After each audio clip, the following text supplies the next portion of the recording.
శ్రీమాత్రే నమః.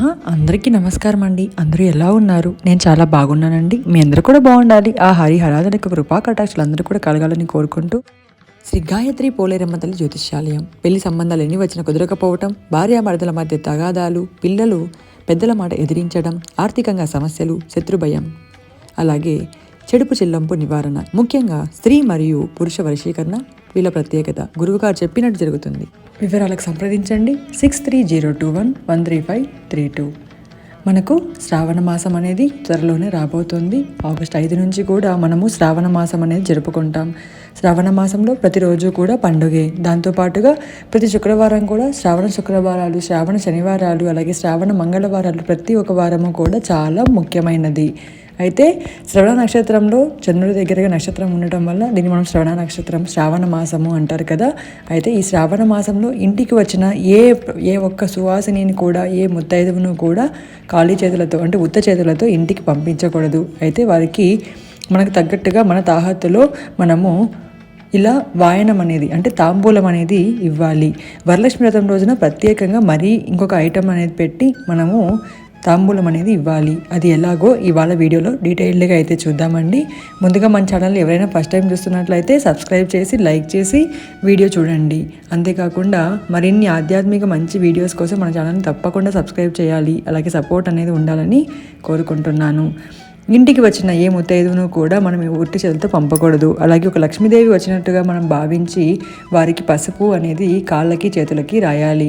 వారు ఏజ్లో అంటే వయస్సులో మనకంటే చిన్నవారే అయినప్పటికీ వాళ్ళకి పసుపు రాయడం మనము ఆనవాయితీ. అంటే వాళ్ళు చిన్నవాళ్ళు కదా, మనం వాళ్ళు కాళ్ళు పట్టుకోకూడదు కదా, అలా అనుకోకూడదండి. వాళ్ళకి ఖచ్చితంగా పసుపు అనేది రాయాలి. ఆ తర్వాత చేతులకు కూడా రాయాలి. తర్వాత వాళ్ళకి కుంకుమని ఇవ్వాలి. వాళ్ళు కుంకుమని ఎదుటన, అలాగే తాళిబొట్టుకి, అలాగే తలపైన పెట్టుకుంటారు. ఆ తర్వాత వాళ్ళకి తాంబూలం అనేది ఇవ్వాలండి. తాంబూలం కోసం తమలపాకులు 2 తీసుకోవాలి. ఆ తమలపాకులు ఎక్కడా కూడా చిరిగినవై, బొక్కలు పడినవై ఎక్కడా కూడా పోకుండా ఉండాలి. అలాగే తాంబూలం ఇచ్చేటప్పుడు ఆ తొటిమెలు అనేవి మన వైపుగా ఉండాలి. అలాగే అరటికాయలు కూడా ఆ తొటిమెలు మన వైపుగా ఉండాలి. ఇచ్చే వాళ్ళకి ఆ సైడ్ ఉండాలన్నమాట. అంటే తొటిమెలు మన వైపు ఉండాలి. ఇది ఒకటి మీరు గమనించి తప్పకుండా పాటించవలసిందిగా కోరుచున్నాను. ఇలా ఇస్తేనే తాంబూలం అనేది అంటే ఖచ్చితంగా ఇచ్చిన తాంబూలం అండి. అలాగే మనకి సంపూర్ణ ఫలం అనేది లభిస్తుంది. ఆ తర్వాత వాళ్ళు జడలో పెట్టుకోవడానికి పువ్వును ఇవ్వాలి. అంటే మనం అమ్మవారికి షోడశోపచార పూజ చేస్తాం కదండి. తాంబూలము, కర్పూరము, నీరాజనము అంటూ అలా చేస్తే కూడా చాలా మంచిది. ఇలా మనము ఏ రోజైనా కూడా అంటే ఒక శ్రావణ మాసమే కాదు, ఏ రోజైనా కూడా ఇలాగే చేయాలి. శ్రావణ మాసంలో మాత్రం మరీ గుర్తుపెట్టుకొని మరీ ఇలాగే చేయాలి.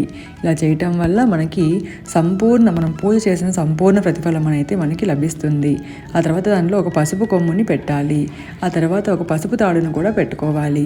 ఈ పసుపు కొమ్ము, పసుపు తాడు అనేది శ్రావణ మాసంలో అలాగే శ్రావణ శుక్రవారాల్లో వచ్చిన వాళ్ళకి అవసరం లేదండి. కేవలం వరలక్ష్మి వ్రతం రోజు మనము ఇస్తాం కదండి, అప్పుడు మాత్రమే పెట్టుకోవాలి. ఆ తర్వాత వాళ్ళు వేసుకోవడానికి గాజులు, ఆ గాజులు ఏవో వాళ్ళ సైజు కాకుండా అలాగే ఏవో ఒకటి తెచ్చివ్వకూడదు.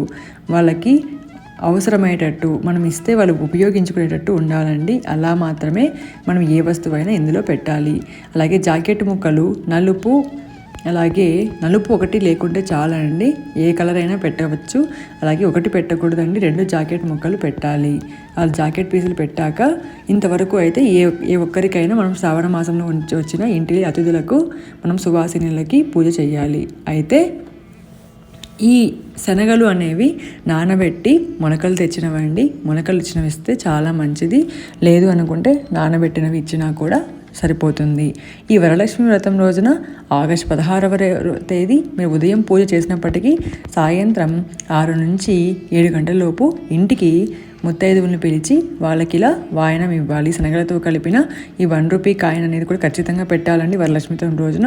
మామూలు రోజులలో అయితే అవసరం లేదు. అంతేకాకుండా అమ్మవారికి పెట్టే తాంబూలంలో కూడా ఇలా 1 రూపీ కాయిన్, గాజులు, చీర, తమలపాకులు, పసుపు కుంకుమ ప్యాకెట్ అన్నీ కూడా ఇలా పెట్టుకోవాలి. ఇలా మనం అమ్మవారికి వచ్చినట్లుగా భావించి వాళ్ళకి మనం వాయనం అనేది ఇవ్వాలి. ఇంకొన్ని అరటి పండ్లు ఇంటికి వాళ్ళతో పాటు ఎవరైనా పిల్లలు వస్తారు కదండి, వాళ్ళకి ఇవ్వడానికి మనం ఎక్స్ట్రా తెచ్చుకొని పెట్టుకోవాలి. కేవలం అరటి పండ్లే ఇవ్వాలా అంటే ఏం లేదండి, ఏ ఫ్రూట్స్ అయినా ఇవ్వచ్చు. కొంచెం మళ్ళీ తినగలిగేలా ఉండాలి. ఇక్కడ మేమైతే టెంకాయని కూడా ఇస్తామండి. మీకు టెంకాయ ఎక్కువ రేటు ఇవ్వలేము అంటే పర్వాలేదు, నేనైతే టెంకాయని కూడా పెడతానండి. టెంకాయ అయితే ఇక్కడ తోలు వలిసిందే ఉంటుంది మా సైడ్ బెంగళూరులో, కాబట్టి ఇలానే ఇస్తున్నాము. ఇలాగా అన్నీ కూడా తీసుకొని మనం తాంబూలం అనేది ఇవ్వాలి. తాంబూలంలో ప్లాస్టిక్ కవర్ కాకుండా ఇలా పేపర్ కవర్ వాడమని నేను మనవి చేసుకుంటున్నాను. ఇలా తాంబూలం అనేది వాళ్ళకి మన సైడ్ తొట్టెమల ఉండేలా చూసుకొని వాళ్ళకి తాంబూలం అనేది అందించాలి. ఆ తర్వాత చిన్నపిల్లలకు కూడా మనము ఇంటికి వచ్చిన ఆడపిల్లలు ఉంటారు కదండి, కన్నపిల్లలు, వాళ్ళకు కూడా మనము ఇలా పూజ చేసుకుంటే చాలా మంచిదండి. వాళ్ళని ఊరికే ఒట్టి చేతులతో ఏదో ఒక ఫ్రూట్ ఇచ్చి పంపించకుండా వాళ్ళకి చక్కగా పూజ అనేది చేసుకొని మనము పూజ చేసుకొని అలాగే వాళ్ళకు కూడా ఇలా తాంబూలం అనేది ఇస్తే చాలా మంచిదండి. ఈ యొక్క తాంబూలం అనేది లేదా వాయనం అనేది ప్రతి శుక్రవారాల్లో కానీ అలాగే మంగళగౌరి వ్రతం చేస్తాము, అలా మంగళగౌరి వ్రతం రోజున కానీ ఇలా వచ్చే 4 శుక్రవారాల్లో కూడా మనం ఇలా పూజ చేసి చిన్నపిల్లలకి ఇలాగైతే చేయాలండి. నేనైతే ఇలాగే చేస్తాను. అలాగే పెద్దవాళ్ళకైతే ఇప్పుడు చూపించినట్లుగా చేస్తాను.